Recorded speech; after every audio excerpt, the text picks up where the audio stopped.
Hello student, we have simply seen the problem on velocity of center of mass on yesterday, and today one more example on velocity of center of mass. Find the velocity of center of mass. Find the velocity of center of mass. You know that same formula as that of the determine the center of coordinate of center of mass. ज्या प्रकारे आपण coordinate of centre of मास काढतो all पार्टिकलचे, त्याच प्रकारे वेलॉसिटीचे फॉर्म्युले. फक्त इथे vector असतील, राईटला असेल, वन डायमेन्शनच्या बाबत होतं. ज्यावेळी तुम्ही एक्सच्या कोऑर्डिनेटची एक्सच्या दिशेतल्या वेलॉसिटीचा विचार करता, राईटला असेल तर प्लस घ्या, लेफ्टला असेल तर मायनस घ्या, अपवर्ड असेल तर प्लस घ्या, डाऊनवर्ड असेल तर मायनस घ्या. जर वन डायमेन्शन असेल वेलॉसिटी तर एकच कोऑर्डिनेट तुम्हाला VCM तुम्हाला डायरेक्ट मिळून जातो. पण ज्यावेळेस इन्क्लाइंड वेलॉसिटी असतात, प्लेनमध्ये असतात, तिचं रिझॉल्युशन करावं लागतं.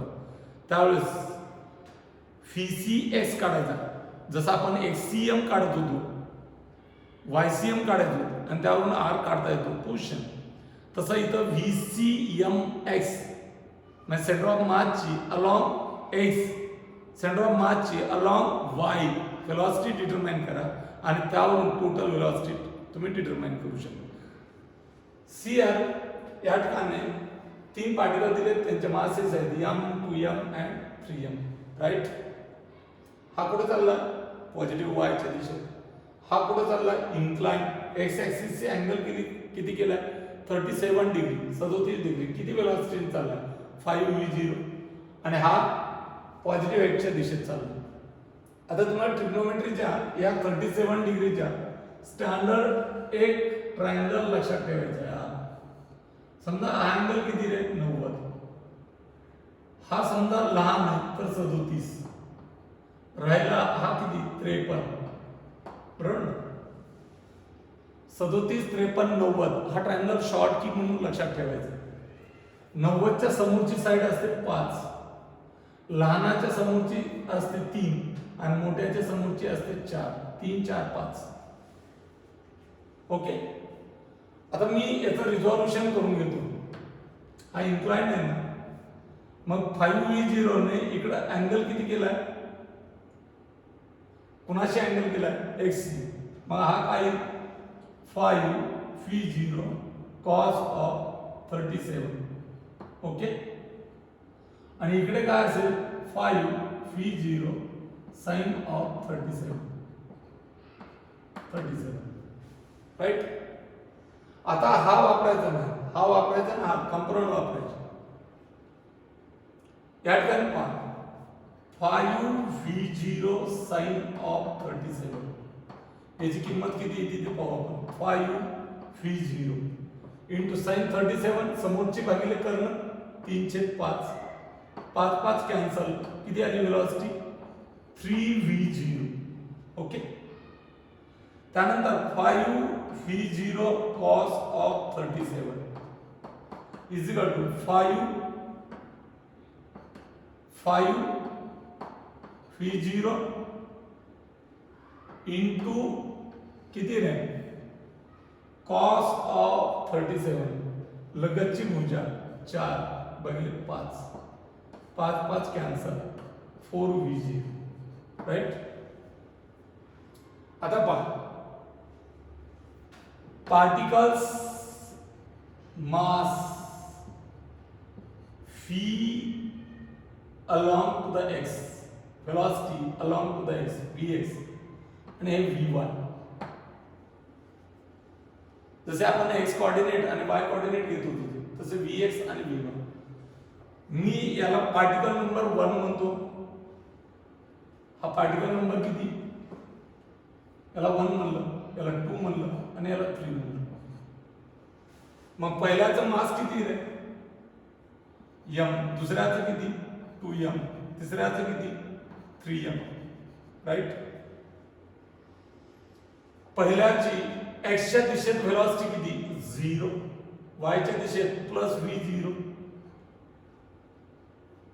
दुसऱ्याची एक्सच्या दिशेत किती 5v0 cos of 37 5v0 cos of 37 म्हणजे 4v0 डायरेक्ट लिहितो आणि वायच्या दिशेत 5v0 sin ऑफ म्हणजे 3v0 कॅल्क्युलेशनला सोपं जातं त्यामुळे अगोदरच कॅल्क्युलेट केलं 3m ची एक्सच्या दिशेत वेलॉसिटी किती v0 बरोबर ना आणि वायच्या दिशेत किती 0 okay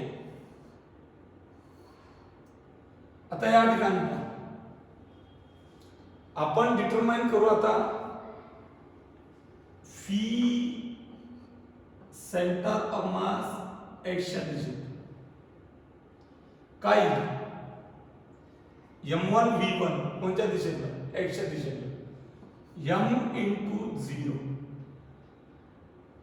plus 2m into 4v0 plus 3m into v0 कोणत्या दिशेने घेतलेत मी एक्सच्या दिशेने m1 x1 m1 v1 plus m2 v2 plus m3 v3 एक्सच्या दिशेने divided by m plus 2m plus 3m हा पॅटर्न किती होईल रे 0 त्यामुळे VCMX किती 8m v0 8m v0 plus 3m v0 divided by 6m बेरीज बरोबर 8 3 11 11m v0 divided by 6m m ला m कॅन्सल त्यामुळे VCMX काय आला तुमचा VCMX x काय आला 11v0 डिवाइडेड बाय 6 एक्सच्या दिशेची वेलॉसिटी आता VCMY काय ते पहा m1 v1 कोणता y च्या दिशेला m into v0 plus 2m into 3v0 plus 3m into y च्या दिशेला कंपोनेंट किती 0 divided by m plus 2m plus 3m okay 3 2 6 6 ने 7 हा फॅक्टर झाला 0 7m v0 divided by 6m m cancel VCMY is equal to 7 by 6 v0 right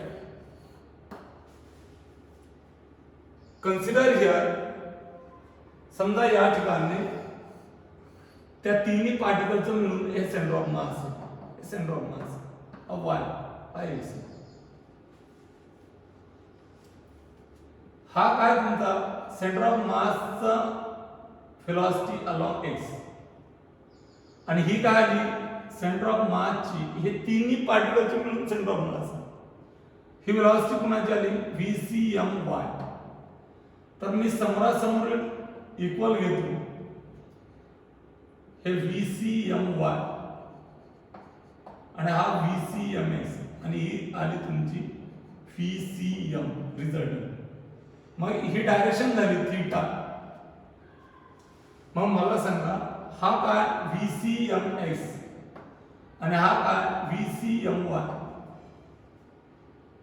मग या triangle वरून तुम्हाला VCM इज इक्वल टू काय पायथागोरस थेरम नुसार VCM into VCM is equal to काय square root of magnitude form मिळेल VCMX चा square plus VCMY चा square right is equal to square root of काय आहे 11 भागिले 6 v0 चा स्क्वेअर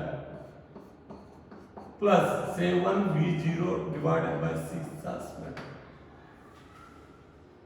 काय 11 चा वर्ग 11 चा square 121 v0 square divided by 36 plus 49 into V zero square divide by 36. Denominator same आहे, न्यूमरेटरची बेरीज करा. 49 आणि 50, 50 आणि 20 70, 170, 170 V0 square divided by 36. So VCM is equal to square root of 170 वर्गमूल काटता येत नाही. V0 square so V0 divided by 6 and it is the velocity of center of mass. But velocity he vector quantity, त्यामुळे what is direction. जर direction विचारली तर direction काढता येते आपल्याला. या ठिकाणी डायरेक्शन तुम्हाला काय, हा काय VCMX, हा VCMY मी इथं घेतला, हा VCMY. ओके, हा असा समोरासमोर इक्वल असतात. ही तुमची VCM. डायरेक्शन काढायची म्हणजे XC केलेला अँगल काढायचा असतो. मग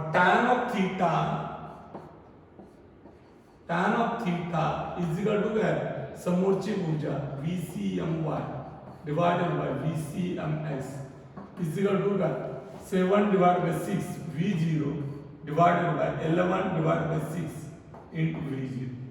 V0 cancel, 6 cancel, 7 divided by 11.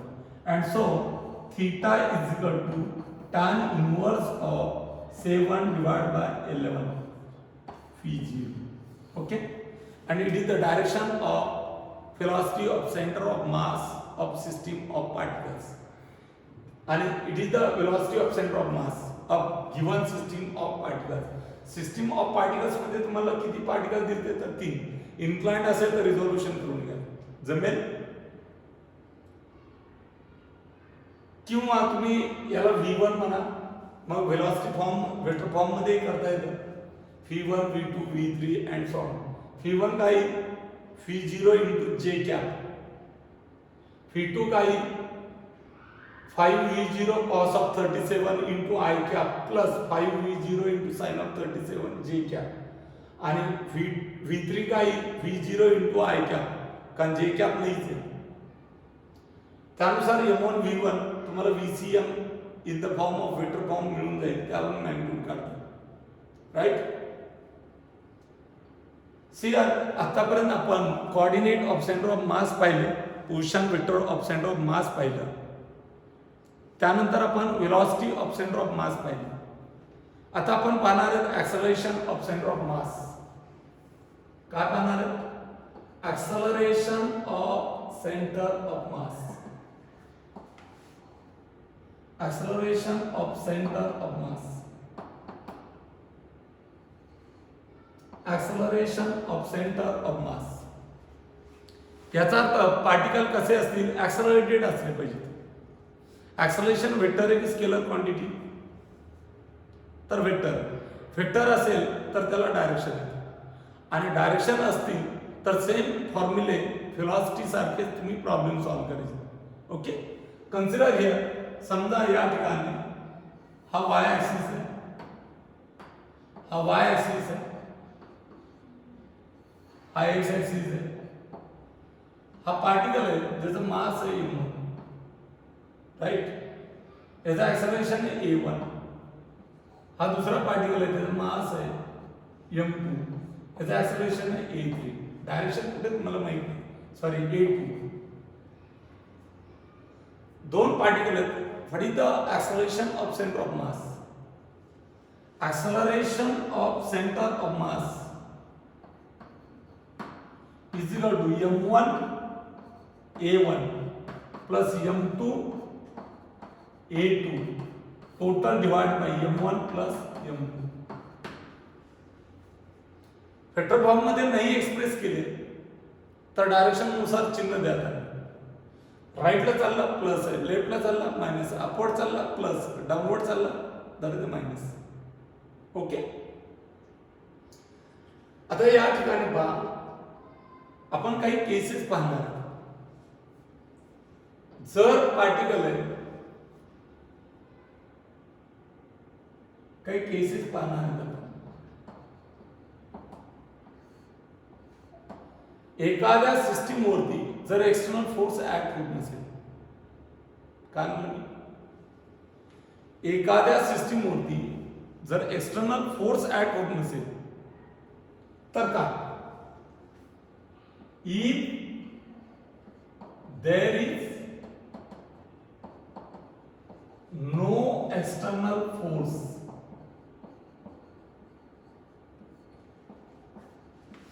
याचा अर्थ या external is equal to 0, right.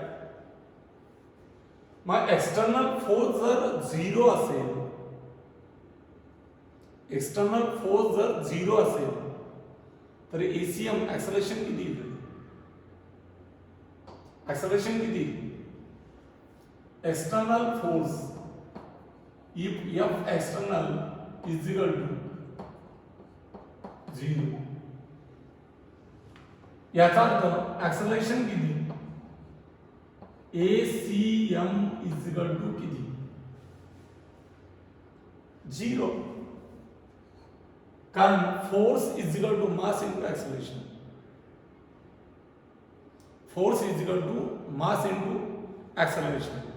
पण हे कधी शक्य आहे, हे कधीच आहे, एक्सटर्नल फोर्स. मग एक्सटर्नल फोर्स काय, समजा तुम्ही गाडी चालवायला लागली तर घर्षण होतं की नाही, यस, तर घर्षण होतं, तर ते एक्सटर्नल फोर्स, तो एक्सटर्नल फोर्स आहे. तुम्ही पाण्यात पोहता, पाण्याचा विस्कस फोर्स हा एक्सटर्नल फोर्स आहे. मग जर तुम्हाला त्या प्रॉब्लेम मध्ये एक्सटर्नल फोर्स 0 दिला असेल, इंटरनल फोर्स असतात, मी पुढे सांगणार आहे. समजा इंटरनल फोर्स जरी असला आणि एक्सटर्नल फोर्स जर 0 असेल तर सेंटर ऑफ मास, त्या सिस्टीमच्या सेंटर ऑफ मासचं ऍक्सलरेशन किती, 0. Okay, right. Let's see here number 2, if F external is equal to 0, याचा अर्थ ACM is equal to 0, right, बरोबर ना. समजा या ठिकाणी वेक्टर फॉर्म टाकला तर ACM is equal to काय, तर 0. ACM means d by dt of VCM is equal to 0. मग डेरिव्हेटिव्ह कधी 0 असतो, ज्यावेळेस एखादं फंक्शन कॉन्स्टंट असेल, याचा अर्थ VCM काय, that is the constant. Okay, VCM it is the constant. VCM constant असेल सेंटर ऑफ मास, मग या ठिकाणी दोन केसेस. समजा सेंटर ऑफ मास रेस्टला असेल, इनिशियल पार्टिकल रेस्टला असतील, तर VCM कसं, 0. If initially at rest, okay, मग इनिशियली रेस्ट याचा अर्थ जर एक्सटर्नल फोर्स ऍक्ट होत नसेल तर त्याची वेलोसिटी किती असेल, कॉन्स्टंट. कॉन्स्टंट याचा अर्थ वेलोसिटी किती, दॅट 0. कॉन्स्टंट याचा अर्थ वेलोसिटी किती, दॅट 0. मग वेलोसिटी 0 याचा अर्थ v इज इक्वल टू काय, the rate of change of position or the displacement with respect to the time. याचा अर्थ RCM, position vector is the constant. Position vector is constant. याचा अर्थ centre of मास हे fix असेल, हलणार नाही. CM is fixed, लक्षात ठेवायचं. ओके, कारण त्याची पोझिशन वेक्टर जर कॉन्स्टंट असेल, म्हणजे समजा हा CM आणि ही पोझिशन वेक्टर आहे त्याची, ही जर फिक्स असेल म्हणजे दिशा फिक्स आहे, अंतर भी फिक्स आहे, याचा अर्थ CM हलतोय का, नाही, याचा अर्थ CM it is the fixed. CM कसा, फिक्स. कन्सिडर करा, समजा सिस्टीम मध्ये 2 पार्टिकल आहेत, 3 पार्टिकल, व्हॉटएव्हर मे बी, त्यांच्या वेलोसिटी असतील. इनिशियली वेलोसिटी जर काही कॉन्स्टंट असेल, समजा या ठिकाणी इनिशियली व्हीसीएम सेंटर ऑफ मासची वेलोसिटी v0 असेल, कॉन्स्टंट आहे. सुरुवातीलाच पार्टिकल हा काही सेंटर ऑफ मास त्या सिस्टीमचं कॉन्स्टंट असेल आणि कॉन्स्टंट व्हेलॉसिटीने ते सेंटर ऑफ मास जर पुढे मूव्ह होत असेल आणि त्यावरती एक्सटर्नल फोर्स ऍक्ट होत नसेल तर आरसीएम कसा? आरसीएम इज कॉन्स्टंट, बरोबर. आरसीएम कसा? व्हीसीएम कॉन्स्टंट आहे. व्हीसीएम कसा आहे? That is the constant. मग आरसीएम काय रे?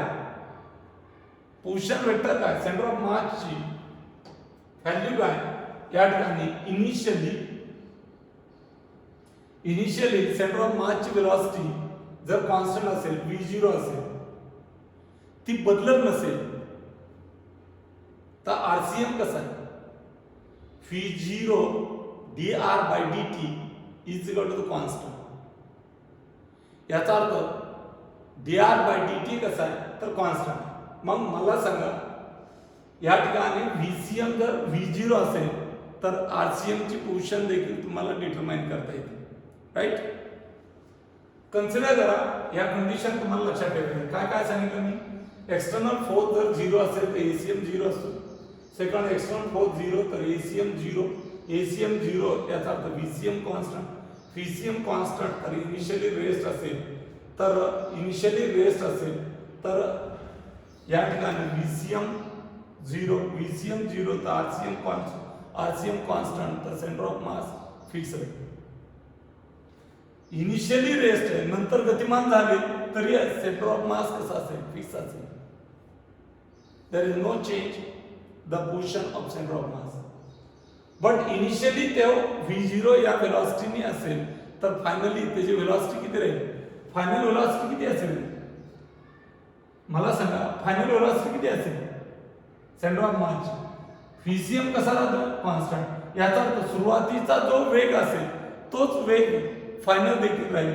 Then the final VCM is equal to v0 remains constant. काढायची गरज नाही. जर इनिशियल वेलोसिटी तुम्हाला माहित असेल without acting the external force, जर initial velocity of centre of mass v0 दिली असेल तर after some time what is the velocity of centre of mass? It is nothing but the v0. जी बी initial असेल तीच वेलोसिटी या ठिकाणी कॉन्स्टंट राहते. कधी? That is external is equal to 0. External force जर 0 असेल तर ACM is 0. ACM is 0. VCM is constant. VCM is constant. That is the two condition. If initially raised, VCM is equal to 0 and VCM is 0, RCM is fixed. Position vector is fixed. No change the position of center of mass. Whatever may be moving the particle due to the internal forces acting on it. Right? But if initially center of mass, the velocity of center of mass is something value of velocity, that is the v0. Then after some time, what is the velocity of center of mass? Because if there is no external force acting on it, then there is no change the center of mass. There is no change the velocity of center of mass, right? जर velocity of center of mass change होत नसेल तर initial velocity किती होती? तर v0. मग after some time म्हणजे final velocity of centre of mass किती असेल? तर v0 does not require to calculate it. It's initial velocity is equal to the final velocity of centre of mass. On tomorrow, some of the problem on acceleration, and after this one there is a conservation of momentum also with the same.